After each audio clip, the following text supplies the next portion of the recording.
Good afternoon. Thank you for joining us here at the Heritage Foundation in our Douglas and Sarah Allison Auditorium. We, of course, welcome those who join us on our heritage.org website, those who will be joining us at some point on C-SPAN Book TV. We remind our internet viewers of both that you can send questions or comments at any time, simply emailing us at speaker@heritage.org. And we will, of course, post the program on the Heritage homepage following today's activities for your future reference. I do want to acknowledge our good friends at the Hoover Institution who are co-hosting today's program, and through their compliments, as many of you have noted, we have been given copies of the most recent book by our special guest. I do call your attention to that. There are several out in the foyer if you have not already picked one up. Dr. Williams is the John M. Olin Distinguished Professor of Economics at George Mason University. In this, his most recent book, he makes the case for what he calls the moral superiority of personal liberty and its main ingredient, limited government. Dr. Williams examines in this book the loss of liberty in nearly every important aspect of our lives, the massive decline in our values, and the moral tragedy that has befallen Americans today, namely, our belief that it is acceptable for the government to forcibly use one American to serve the purposes of another. We're pleased to have him discuss that and the articles included, and he does want to spend a good deal of time in Q&A, so get your questions ready and see if you can stump the professor. Thank you all. Welcome, Dr. Williams. Well, thank you.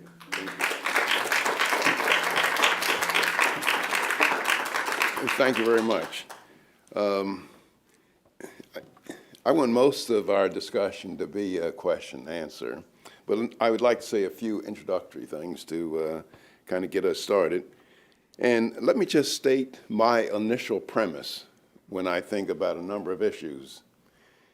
And that initial premise is that I own Walter Williams. I am my property, and you are your property. That's my initial premise. Now, the things that I had to say would be absolutely wrong if the premise is the United States Congress owns me, and I do not own myself. Now, when you start off with the idea of self-ownership, well then certain acts are moral and certain acts are immoral. The reason why murder is immoral, it violates private property. Rape is immoral. It violates private property. Theft is immoral. It violates private property. Now, I believe that most Americans have contempt for these ideas. That is, most Americans believe that it is okay for government to forcibly use one American to serve the purposes of another American. And in fact, 2/3 to 3/4 of the federal budget is precisely that. That is where Congress takes the property of one American and gives it to another American in the name of crop subsidies, business bailouts, welfare, food stamp, and a host of other programs. Now, I'm not making an argument, anti-tax argument, because I think that every American has an obligation to pay for the constitutionally mandated functions of the federal government, and those constitutionally mandated functions of the federal government are enumerated in Article 1, Section 8 of the United States Constitution. There's nowhere in the Constitution that authorizes Congress to take the money of one person and give it to another to whom it does not belong.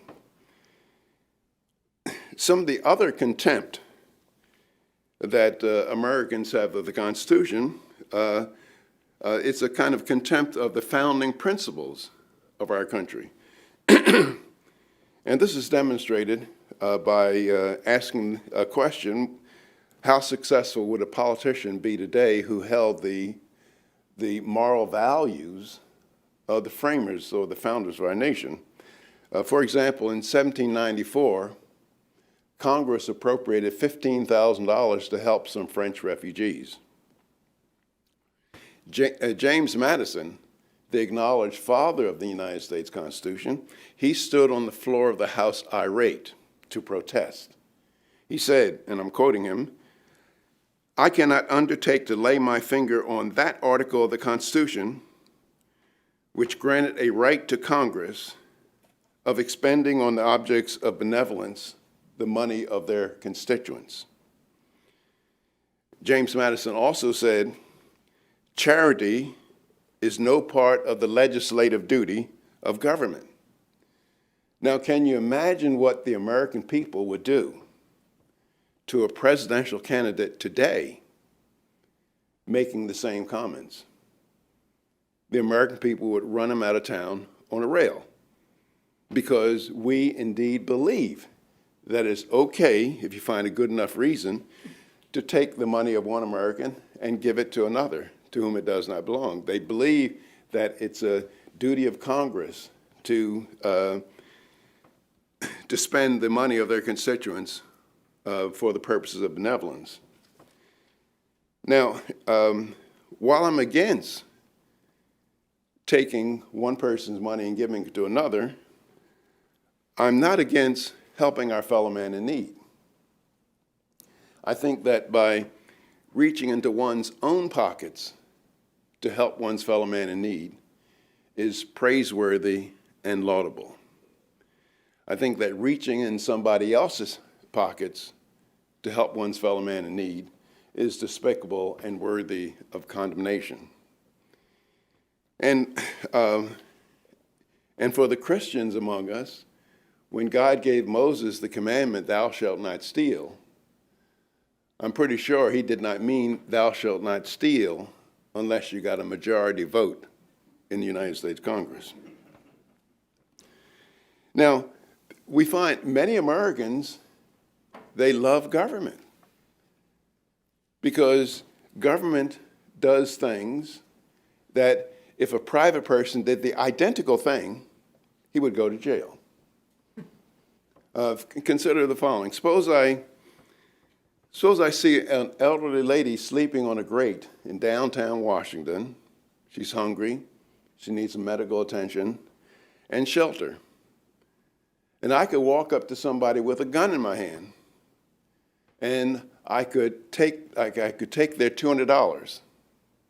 And then, having gotten their $200, I can go down and help the lady out. I could buy her some medical attention, some food, and shelter. Would you find me guilty of a crime? I'd be guilty of theft.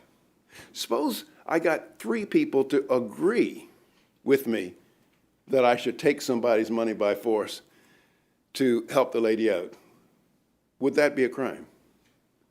What if I got 1 million people? Or 300 million people, the population of the United States? Would it be a crime?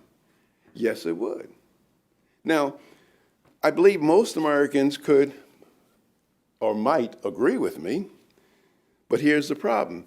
Is there any conceptual distinction between that act and when the agents of the United States Congress tells me, "Well, Walter, you know that $200 that you made last week that you're planning to buy a nice bottle of Lafite Rothschild Bordeaux wine with? You will not do that with your money. You'll give to us, and we will go downtown and help the lady out." Is there any distinction between those two acts? None. That is, if you press me for a distinction, the only distinction I can find is the first act where I walked to somebody and took their money. That is illegal theft. The second act, where the agents of Congress took my money, that's just legal theft. It's just a matter of legality. Now, many people might say, "Well, Williams, it's legal." Well, for moral people, legality alone cannot be our guide. That is, there are many things in this world that were or are legal, but clearly immoral. That is, slavery was legal. Did that make it moral? The Stalinists, Maoists, purges, they were legal, but did they make it moral? So the moral question that we have to ask ourselves, is there a moral case for taking what belongs to the rightful property of one person and giving it to another to whom it does not belong? And in my many years of life, I have not come up with a moral case for doing that. There are other things that topics that I talk about in the book. Actually, the book is a collection of my syndicated columns over the last 4 or 5 years, and I believe there's one essay or speech that I gave. I talk about a range of topics, and one of them has to do with the issue of race in our country, which is a topic that flares up every now and then. And one of the things that one of the columns I talk about is that most Americans do not realize that most of the pathology that we see in black communities today, such as Baltimore and other cities, is entirely new among black people. That is, the illegitimacy rate is 72% nationally, and in some cities it's higher than that, 80 and 90% illegitimacy rate. But in 1938, the illegitimacy rate among blacks was 11%. Slightly over a third of black children live in two-parent families. That's devastating. But in 1880, and I provide the statistics in a book that I wrote several years ago, Race and Economics. In 1880, depending on the city, 70 to 80% of black kids lived in two-parent families. In 1925 Harlem, 85% of blacks lived in two-parent families. I know I don't look like it, but I'm coming up on 80 years old. And when I was a kid growing up in the slums of North Philadelphia, we did not know anybody who was shot. We did not go to bed with the sound of gunshots. The kids who live in the Richard Allen Project today don't have the opportunities to have them to get out that I had in the back in the 40s.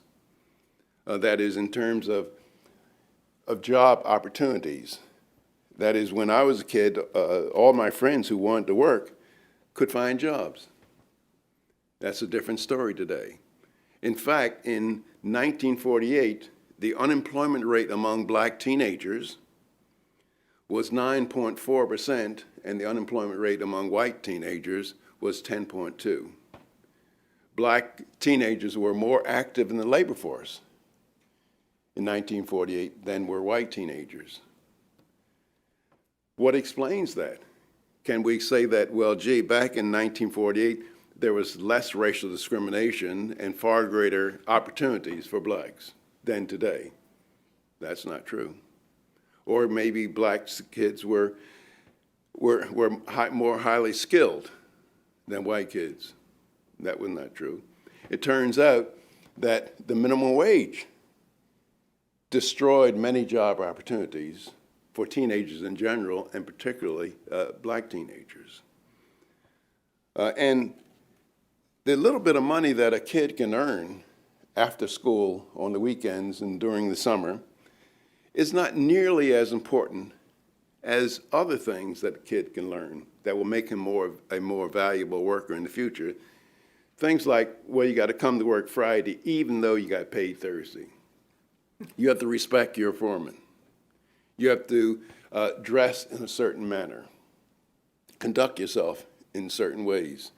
And those lessons, excuse me, are important for all young people, but even more important for young people who go to fraudulent schools, who live in very, very poor, pathological households, And if they're going to learn anything that will make them a more valuable worker in the future, they're not going to learn in school. They're not going to learn in their neighborhoods. They have to learn it on the job.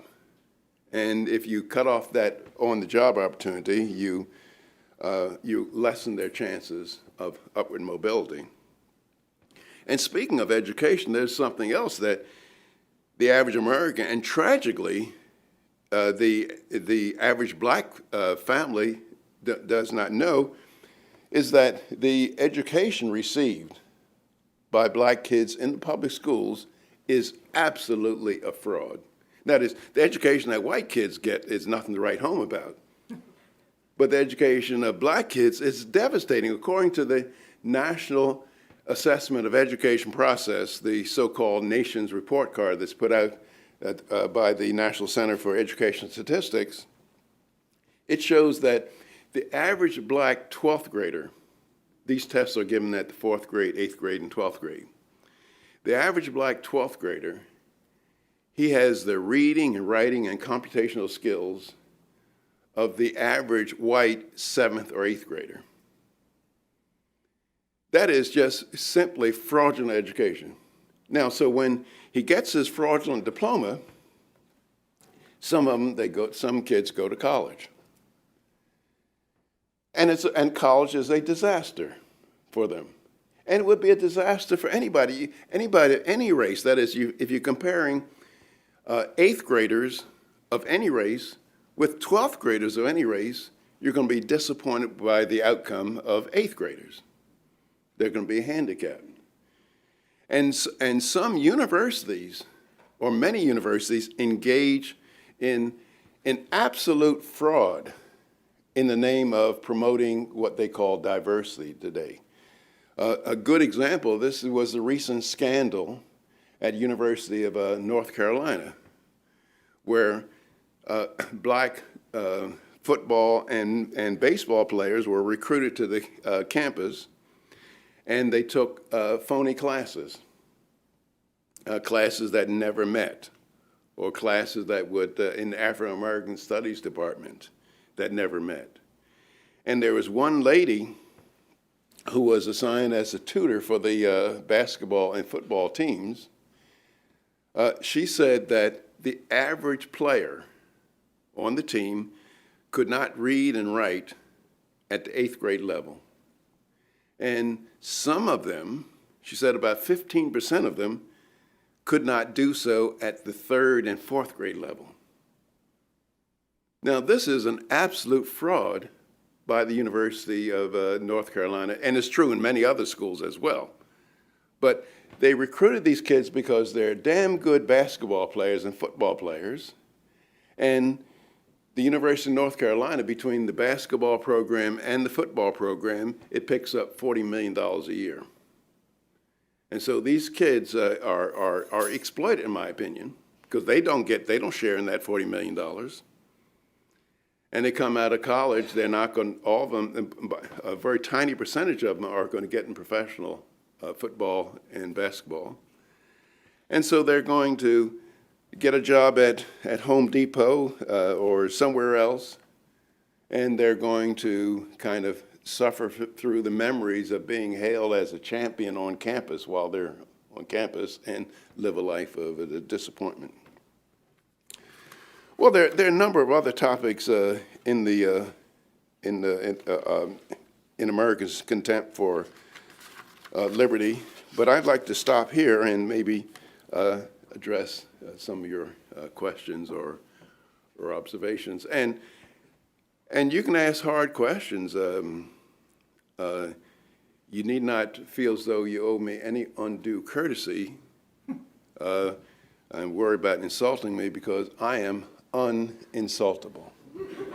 The only way you could possibly insult me is to suggest that I'm not pretty good in basketball, and that's a matter of ethnic pride that I take seriously. Thank you.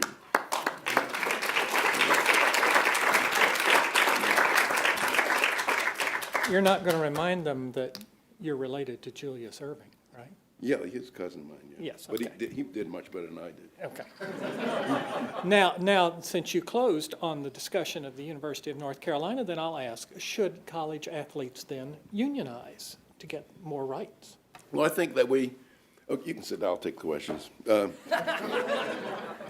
I think that we should end the charade of the scholar athlete. It is indeed a charade.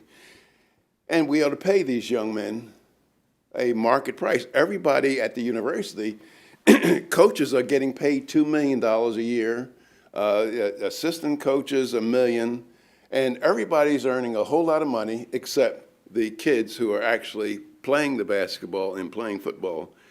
And so I think we need to get rid of the charade. Yes.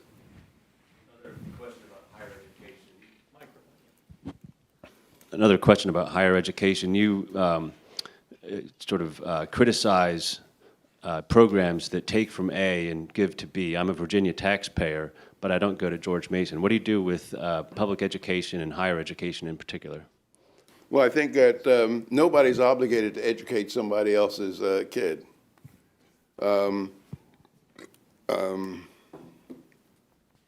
And matter of fact, I think that there's a huge misallocation of resources. I think that roughly 50% of students who are on college campuses don't belong on college campuses. They're ill-prepared.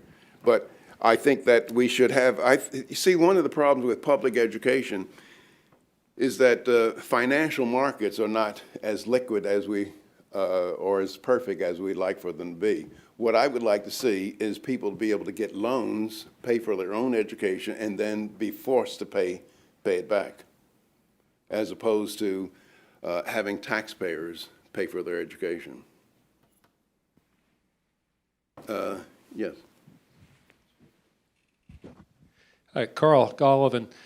Scripture, I think, requires that, or promises that honest weights and measures are among the things that will lead towards liberty and functional relationships among people.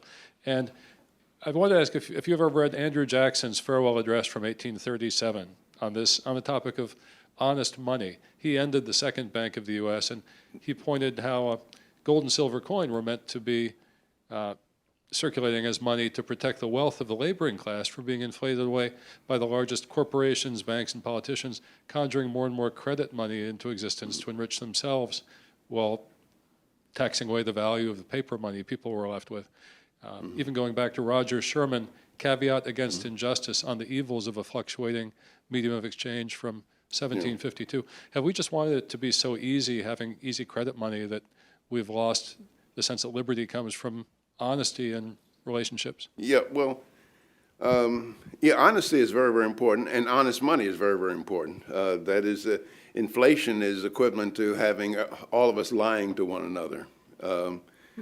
And I think that that's one of the, Jackson is one of my heroes because he did get rid of the Second National Bank, and the First National Bank was heavily criticized by Jefferson and Mason and some of the other founders.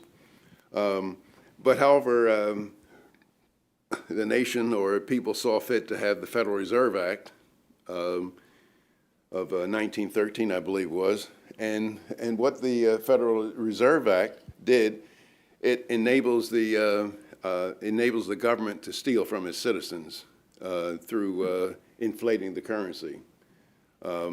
That is, and if you see the economic effects of inflation is to redistribute income from creditors to debtors. And you ask, well, who's the greatest debtor in our country? Who has the greatest interest in inflation? It's namely it's the United States government. And I've suggested to people that if they're ever on trial, charged with counterfeiting, they should just tell the judge that they were engaging in monetary policy.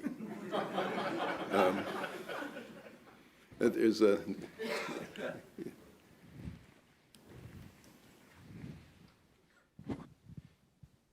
So I have, I think, an easy question, and I have no idea what your answer is going to be, though, Dr. Williams. You've been at this for a few years. Are you optimistic for the future or pessimistic? And what is your reasoning for your answer? Well, people have asked me that question, and my initial response is to ask them is, are the American people, as human beings, are we any different from the Romans, from the Portuguese, from the French, from the Spanish, from the British? These are great empires of the past that went down the tubes. It's kind of remarkable if you look at some of the history. In 1887, during Queen Victoria's Jubilee, had someone suggested that Great Britain would become a third-rate nation, challenged on the high seas and almost lose to a sixth-rate nation, such as Argentina, you would have been put into the insane asylum. It was inconceivable that Great Britain would become a third-rate nation, and it was inconceivable that anybody would challenge Great Britain on the high seas. It was the mightiest sea power in the world. Matter of fact, people used to say that the sun would never set on the British crown. Interesting story. Aside to that, somebody said in response to that, the reason why the sun never set on the British crown is because God did not trust the British in the dark. But so we're following a path of other great empires of the past. Now, if there's an optimistic note, it's that the optimistic note is that the first 2 years of the Obama administration, where they held the White House, the Senate, and the House of Representatives, these people became so brazen in the kind of things that they were doing, running roughshod over our liberties, that for the first time in my life, you heard people starting to debate about the Constitution. There was the emergence of the Tea Party movement. States' attorney generals were suing the federal government. State legislatures were passing 10th Amendment resolutions. So there's a budding spirit of rebellion across the land, but the question is whether it's too little and too late. I would hope that that's not a case. I would hope that there's a continued spirit of rebellion. And there's another note of optimism, and that's suggested by a forthcoming book by Charles Murray. He's the fellow who wrote Losing Ground back in the 80s. And he's proposing a way for the Americans to engage in just disobedience of various laws. He's saying, well, that OSHA just could not, or EPA just could not totally police all the activities that they want to police. They just don't have the tools to do so. That is, if every American ignored EPA regulations, the administration would have to somehow back down. And he was suggesting that and I haven't read the book, I just got a description of it, but he's suggesting that we set up a large fund to be able to pay the fines of some of the people who would ignore the EPA regulations, but the rest of us, the people who would have to pay fines, but the rest of us just ignore it. I mean, there's something to be said for civil disobedience. And there's my column next week talks about the level of ignorance that Americans have about the Constitution. The average American thinks that the framers gave us the Second Amendment to the United States Constitution so the right to keep and bear arms so that we could go deer and duck hunting and, protect our house against burglars. But that's not why the framers of the Constitution gave us the Second Amendment. They explicitly said, and these are quotes, I have the quotes by Hamilton and Madison and Jefferson and George Mason, they explicitly said to enable the American people to protect themselves against their elected representatives. To enable the American people to, Thomas Jefferson said, to protect themselves against the rulers. Now, he was not talking about King George. He's talking about the United States Constitution. As a matter of fact, very few Americans appreciate the level of distrust that the framers and founders had for the United States Congress. It was a great level of distrust. Yet, if you just read through the Constitution, or just read through the Bill of Rights, look at the language of the Bill of Rights. It says, Congress shall not infringe. Congress shall not disparage. Congress shall not prohibit. Now, if the framers did not believe Congress would do that, why would they put it there? That is, I've suggested to people that when we die, and if at our next destination we see anything like a Bill of Rights, we know that we're in hell. Because a Bill of Rights in heaven would be an insult to God. It'd be saying that we can't trust God. And so the framers recognized that we do need government. But the essence of government is coercion and force. And so we do need government, so let's keep it as small as possible. And if you look if you read Federalist Paper 45, and the Federalist Papers, for some of you who've forgotten, they were written by Hamilton, John Jay, and James Madison, and they were trying to convince the citizens of New York to ratify the Constitution. They made arguments for the ratification of the Constitution. And in Federalist Paper 45, Madison was trying to explain just what the Constitution is about. Because the Americans at that time, they did not want to give up their rights to a central government. And let me just kind of go back a minute, because a bit. The Treaty of Paris, written in 1783, which you should read, it declared, it ended the war between the colonies and Great Britain. It declared that each state was a sovereign nation. That is, there were 13 sovereign nations. And so these 13 sovereign nations came together in 1787 to create the federal government. That is, the federal government is an agent of the principles. That is, the states were the principals and the federal government was the agent. And so going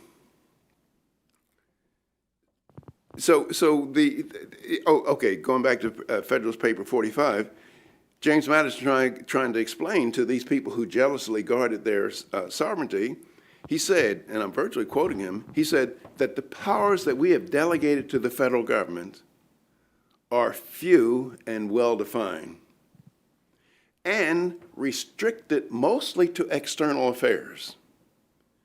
The powers left with the states and the people are indefinite and numerous. That's a statement in Federalist Paper 45. Now, if you turn that upside down, you'd have what we have today. The powers of the federal government are indefinite and numerous. And those of the people in the states are well-defined. And so, if we ask the question, which way are we headed as a nation, tiny steps at a time, are we headed towards more personal liberty, or are we headed towards more government control over our lives? I think it would unambiguously be the latter. There's no fellow back there. Well, get this guy first, and then go to him. Yeah. Dr. Williams, my question is kind of twofold, and it addresses the black community. I live in Baltimore, and I had experience of teaching high school in Baltimore. And I'm wondering, is it possible to change the rhetoric and the mentality of two things? Educators in the school system and elected officials in the municipality. Because one of my biggest dilemmas were administrators being forced to pass students. I experienced that. I went down, a student didn't receive a passing grade, and the administrator said we needed to pass him. I don't know, the pressure. And also, as far as elected officials, getting them, instead of treating the community as victims, addressing the community and saying, these are statistics on students who are in a two-parent family. These are the statistics of people who are, whether they have a religious background or whatever. Is it any way you think of changing that mentality in either administrators in the education system or elected officials? Yeah. And one thing before I do that, I will have to say that I've told him before, Dr. Williams is probably my biggest inspiration in going back and getting my degree and going on teaching high school. So I thank him for that. Well, thank you very much. I think that one of the problems is that we can't get rid of students whose minds are alien and hostile to the education process. That is, we have to have a mechanism where we can stop these students from interfering with the education of others. There have been several studies, and I can't cite them because I read them some years ago. It says with a 25-person class, many teachers are spending up to 90% of the class time on discipline. If they could remove just 6 students, the discipline time would go down to the national average around 17, 18%. But they can't get rid of students. That is, it's very much like you asking me, well, Williams, here's a barrel of apples, and we want you to keep them fresh, but you can't get rid of the rotten ones. That's an impossible job.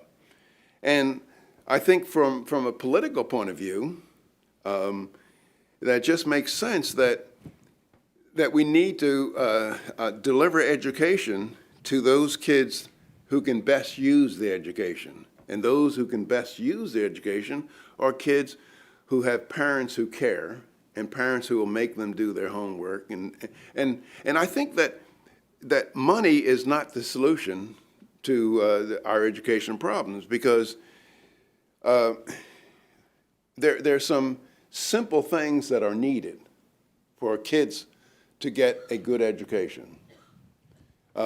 Somebody has to make the kid do his homework. Somebody has to make the kid go to bed on time so he can get about 10 hours sleep. Somebody has to wake the kid up and get him breakfast. And somebody has to make sure that he obeys the teacher. These are critical inputs. If these inputs are not met, then I don't care how much money you put in education, it's going to be a failure. But we have to ask the question, which one of those inputs can be met by politicians? I mean, what can Obama do? Or what can a governor do? What can a mayor do to do these basic functions? And if they're not done, no matter how much money you put in education, it's going to be it's not going to work. And I feel like what the political question that one faces is very much like if you're in charge of the highways and you see drunk drivers and sober drivers on the highway, what's your first order of business? Your first priority ought to be to get the drunk ones off. Now, someone might say, well, what are we going to do with the drunk ones? Well, I don't care whether you can't do anything at all, but the first order of business is to get the drunk ones off. That's the same thing you do with education. That is, there are kids who are making education impossible for other kids. And what do you do with them? Well, you get them out.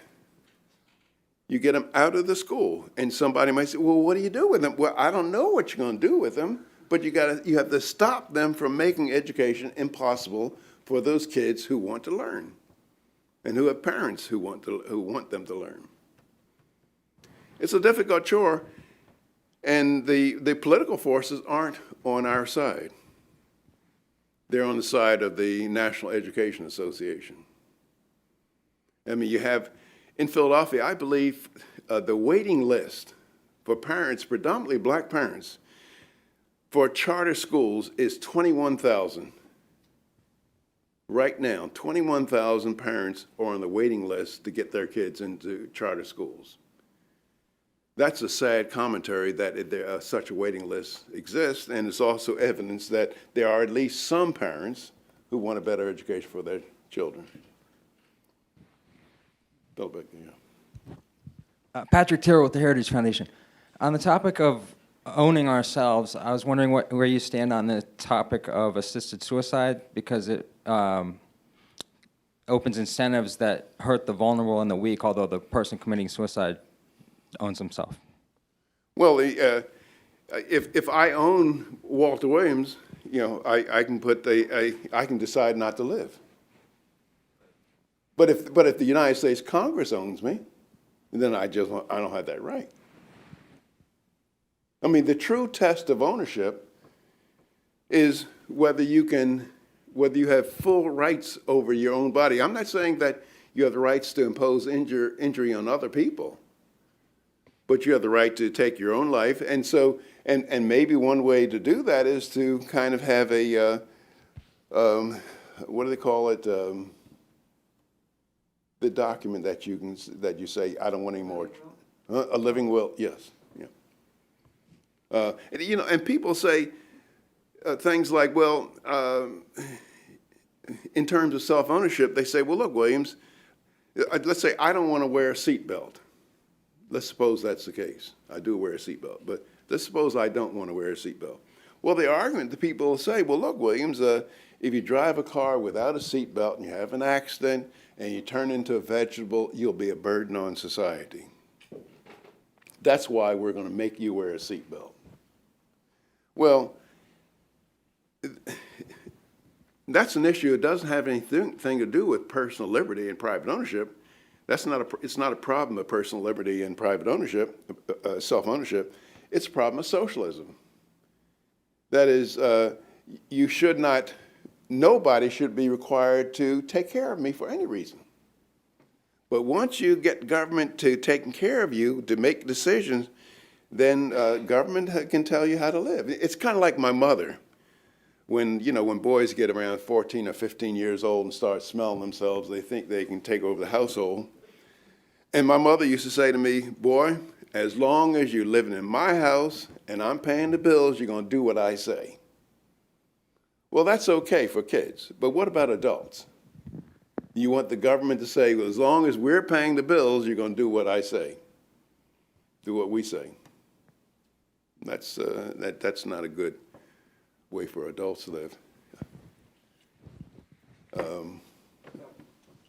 He's come around, he wants to do it with a microphone, right? Yes, I think so. Okay. You gotta get, I'm going to get down there. next but time, get I'll- two people with Yes, the we'll microphone. get two, but I'll interrupt one. You have one good Article 2 in here that's of interest to me in political shenanigans. In 2009, you write about the Congress and its apology for slavery, and you have some very interesting economic lessons about that. You want to comment? They comment about slavery. It doesn't make me very popular. Matter of fact, I was interviewing for the job in 1971 at the University of Massachusetts. I didn't know about the place before I went. I would not have gone up there to interview for a job. But anyway, some professors were standing around during a reception they were holding for me, and these were leftist professors. And one asked me, well, what do you think about the relationship between capitalism and slavery? And I said, well, I think slavery has existed under every economic system. He says, no, I want to ask you about what you think about the slavery of your ancestors and slavery of your ancestors. So I said, slavery is a horrible institution, but I have benefited immensely from the suffering and the slavery of my ancestors, enslavement of my ancestors. And the guy was just standing in shock. And so I said, well, he asked me to explain myself. I said, my wealth and my freedom is higher as a result of being born in the United States than any country in Africa. And I asked them, how was it that I came to be born in the United States? I came to be born in the United States because of slavery. And so I have personally, now I'm not saying that slavery is good, but I'm saying that I benefited from it. And most blacks have benefited. That is, black Americans, and I document this in my book, Race and Economics, if you just add up the income that black Americans earn each year and thought of us as a nation, we would be the 17th or 18th richest nation on the face of the earth. And matter of fact, that's richer than any nation on the continent of Africa. And so, you can say the same thing you can say about colonialism. That is the conquest of the Romans when they took over England. These people in England, they were barbarians, and the Romans they imported navigation skills, and they imported education technology, and all that importation of the wisdom of the Romans ultimately made Great Britain the mightiest nation on the face of the earth. And it was because of colonialism. Again, I'm not making an argument in favor of colonialism, but you can't deny the historical facts. And so slavery was a historical fact that whereby I benefited from it. Yeah. Thank you, Dr. Williams. You have highlighted three things this afternoon: contempt for liberty, racial disparity, and higher ed fraud. Would you concur that one of the principal reasons why we have contempt for liberty is that liberty is very underrepresented in all the dimensions of popular culture, in movies, in music, in the things that influence one's actions? And the question behind that is, given that you intersect with a lot of movement individuals, might you take the opportunity to explain to them that one of the reasons why we have contempt for liberty, one of the places that it's learned, is in universities? So I'll ask you, behind a previous event of yours, if you were reconvening the Fairmont Conference and doing another one, would you think that would be a good platform to examine how to move, in terms of racial disparities, more African Americans from the public sector ecosystem to the private sector ecosystem? Would you also entertain amending the Civil Rights Act of 1965 to prohibit discrimination in employment based on credentials? And would you entertain intercessing with your colleagues in the conservative movement that they need to take good content like this and put it in more infotaining settings? Well, if I don't answer all your questions, you can remind me, because one of the hazards of growing old is that your mind is the first thing to go. The second is worse.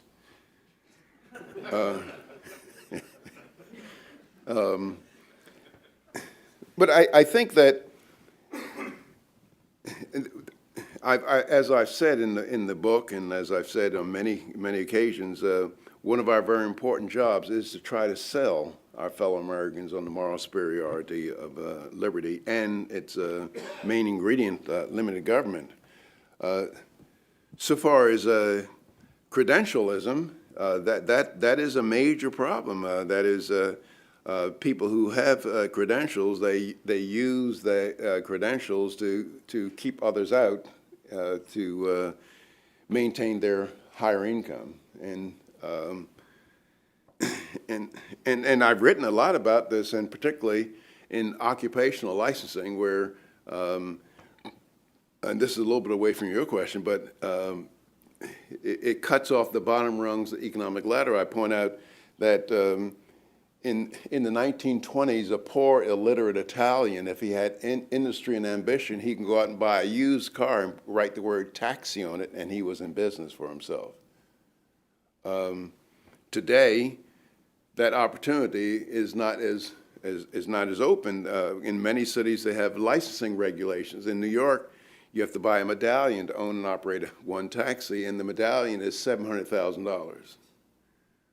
In Boston and Chicago, you talk about $300,000 or $400,000, $500,000. So the effect of this licensing law is to keep people out so that they can earn, so that incumbents can earn a higher income by charging higher prices. And you see the desire to maintain this monopoly with the lawsuits against Uber and the other, some of the private carriers coming in, competing with the incumbent cab business. Now, this phenomena is widespread. It's across many occupations and many professions. The medical profession is a good example. It wants to have licensing laws to keep people out, to restrict the entry into medicine. And it turns out, very interestingly, if you look at licensing boards, occupational licensing boards, 2/3 of the boards across the country, the members are people who are in the profession themselves. That is, the doctors occupy totally the licensing board to become a doctor. They decide who has the right to become a doctor and under what conditions. And of course, the doctors will say, well, who else is better able to judge whether a person should be a doctor or regulate? Who else is better able to regulate doctors than other doctors? Well, with that kind of reasoning, you would make Al Capone the Attorney General. That is, who is better able to regulate criminals than other criminals?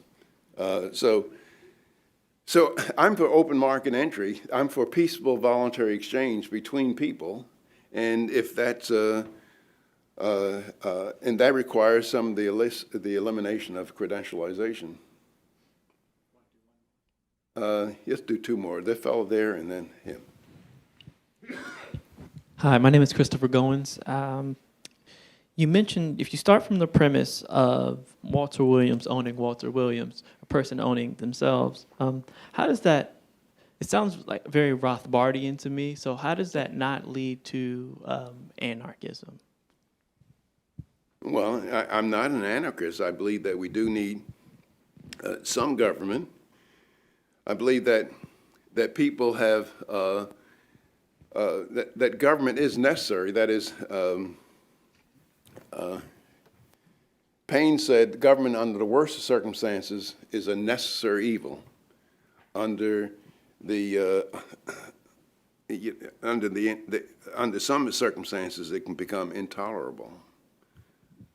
I believe that we have the right, that is, as owners of our own body, we have the right to delegate certain things to the government. That is, I have the right, since I have the right to protect myself from criminals or from anybody else, then I have the right to delegate that authority to the federal government or to some government level to protect me. I can have the right to say, well, look, if we have more orderly society if a government agency is involved in protection, have a police force. Now, I don't have a right to take your money. I don't have a natural right or any other right to take your money, so therefore I cannot delegate that right to government to take your money. And so the only rights, from a moral point of view, the only rights that can be delegated to the federal government are rights that you possess yourself, that human beings possess themselves. And so that might sound like a Rothbard a little bit, but I don't see myself as a follower of Rothbard. I take a point of view like Milton Friedman. He says that there are only two kinds of, somebody asked him about Chicago School of Economics versus Hayekian or Austrian School of Economics. And he says, well, there are only two kinds of economists, good economists and bad economists. Yeah.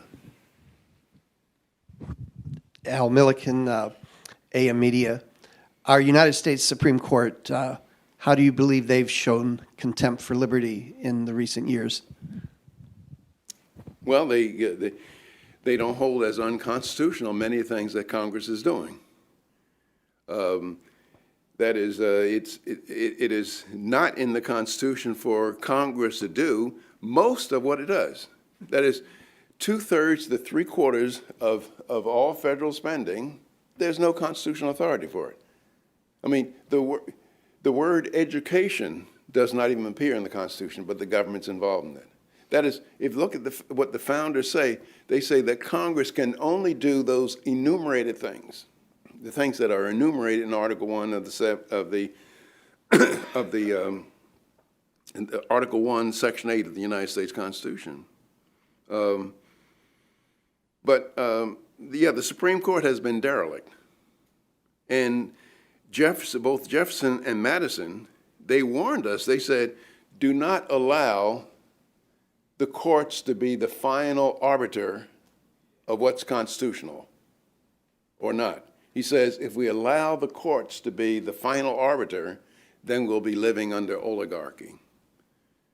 And that's, in fact, what we're doing.